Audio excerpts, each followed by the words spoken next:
दोस्तों नमस्कार। चौकीदार समाज की लड़ाई में आया नया मोड़। साधु पासवान ने खटखटाया तेजस्वी और लालू का दरवाजा।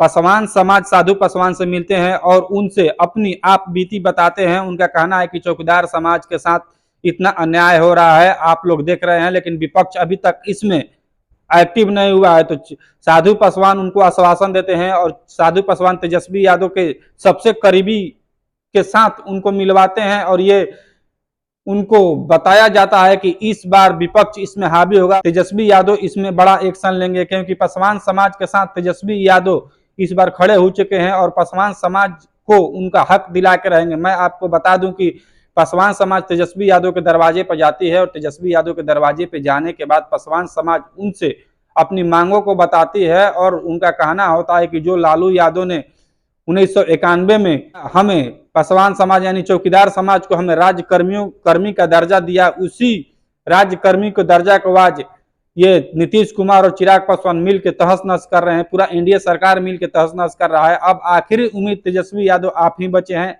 आपसे ही कुछ उम्मीदें हम लगाए बैठे हैं। तो तेजस्वी यादव के सबसे करीबी वो बताते हैं कि हम लोग आपकी मांगों को सुन रहे हैं और आपकी मांगों को बढ़ चढ़ के हम लोग विधानसभा में बात रखेंगे और विधानसभा में आवाज उठाएंगे। और तेजस्वी यादव विपक्ष के सबसे मजबूत नेता हैं और आने वाले समय में तेजस्वी यादव बिहार के सीएम कैंडिडेट के चेहरे भी हैं। तो आप लोग एकदम निर्भीक रहिए, अब हम आप लोग के साथ खड़े हैं, पूरा इंडिया गठबंधन आप लोग के साथ खड़ा है।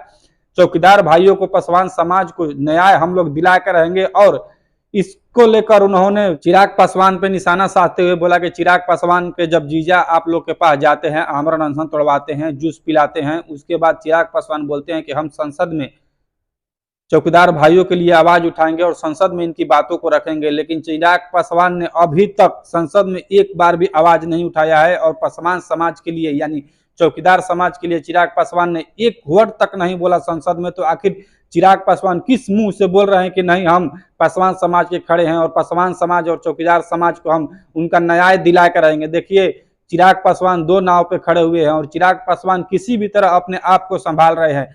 चिराग पासवान समझ रहे हैं कि हम अगर दोनों नाव पर से कहीं भी एक पैर हटाते हैं तो एक तरफ भी खाई है और दूसरे तरफ भी खाई है। तो चिराग पासवान अपना बैलेंस बना के चल रहे हैं।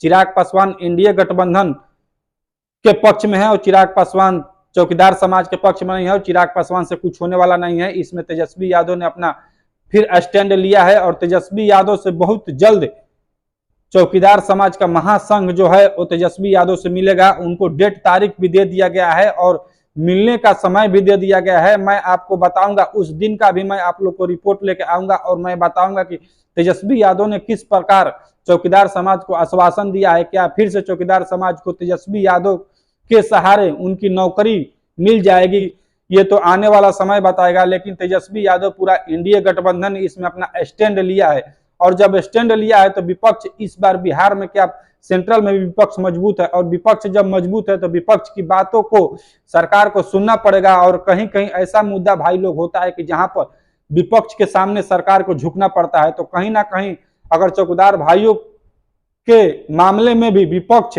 नतमस्तक हो जाती है तो इसमें तेजस्वी यादव की सबसे बड़ी जीत होगी। और तेजस्वी यादव अगर चौकीदार समाज और पासवान भाइयों का न्याय दिला सकते हैं तो फिर वो बिहार के लिए बहुत बड़ा 2025 में आने वाले विधानसभा चुनाव में उनके लिए फायदा होगा और पासवान समाज कहीं ना कहीं 50 से 60% उनके साथ खड़ा हो जाएगा। लेकिन आप लोग की राय क्या है? क्या अगर चिराग पासवान समाज को चौकीदारी नहीं दिला सके तो क्या तेजस्वी यादव पासवान समाज की चौकीदारी वापस करा सकते हैं? आप लोग कमेंट में कमेंट करके बताएं। बाकी आप लोग देख रहे थे रोहतास की आवाज। मैं आपका दोस्त अमित आप लोग से मिलता हूं एक और नए वीडियो में। तब तक दीजिए इजाजत।